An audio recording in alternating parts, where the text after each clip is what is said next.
Bonjour à vous, bienvenue sur le site de l'embellie de Nathalie. Ce matin, je me sens d'humeur créative. Donc, je vais faire de la peinture en 3D. Pour ce faire, j'utilise ma crème de jour qui est adaptée aux besoins de ma peau et dont j'ai choisi les boosters. Et je commence par hydrater ma peau. Par la suite, j'utilise le fond de teint sérum de chez Unique qui associe couvrance et soin de la peau. N'oubliez pas qu'il est important de le secouer avant de vous en servir de façon à bien mélanger justement le côté soin ainsi que les pigments. Je m'en mets, enfin les molécules, j'en mets une goutte sur ma main et j'en mets au centre du visage et j'étire vers l'extérieur.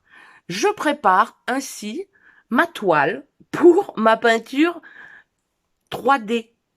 Vous voyez, c'est un fond de teint en fait qui est assez, bon, ça dépend de la quantité que l'on met, hein, mais qui est assez léger et couvrant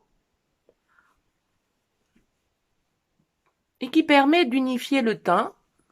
Vous pouvez donc, comme il est assez clair, le mettre dans le cou, il n'y a pas de démarcation. De toute façon, un fond de teint ne doit pas être trop foncé. C'est un fond de teint qui a une tenue de 12 heures. Même si vous transpirez, vous allez à la plage ou à la piscine ou si vous faites du sport, il a vraiment une très longue tenue. Je vais peindre les deux fleurs qui se situent au milieu de mon visage et je reviens pour que nous puissions continuer à travailler sur le relief. À tout de suite. Voici la palette Contouring et Illuminateur. Elle est vraiment très bien conçue parce que vous avez, pour information, des petits dessins qui vous montrent les endroits où vous pouvez mettre le contouring ou l'illuminateur. Alors, pour nous, aujourd'hui, nous allons utiliser la plus foncée ici. Nous allons le mettre en dessous de la pommette. Il vaut mieux le mettre en dessous de la pommette que de tirer un trait comme ça, comme s'était préconisé une époque. C'est juste en dessous de la pommette, de façon, voilà, à faire une sorte d'ombre, juste en dessous, hein. Vous voyez ici?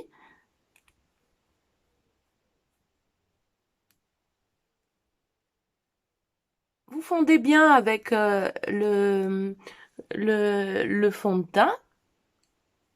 Voilà. Et puis, vous voyez tout de suite, il y a du relief dans mon visage. Et puis, vous pouvez utiliser donc l'illuminateur. Enfin, c'est pas l'illuminateur est ici. Celui-ci est une poudre mate de façon à lisser certaines zones du visage, de façon à les mettre en valeur avec une tonte un petit peu plus claire. Vous voyez, là, je fais sous les yeux pour les démarcations, pour voilà, lisser. J'en mets un petit peu partout. J'étale ce que j'ai mis sur mon pinceau parce qu'on va pas faire de gâchis. Et alors, le meilleur moment, c'est l'illuminateur, le golden, encore, que le golden, le voici, que je mets avec un pinceau éventail, pardon, épouvantail. Et là, je le mets, mais moi souvent j'en mets trop, je le mets vraiment sur la pommette, là. Vous voyez ce petit côté glowy qui tout de suite apparaît. Et ainsi, donc, j'ai terminé ma peinture en 3D.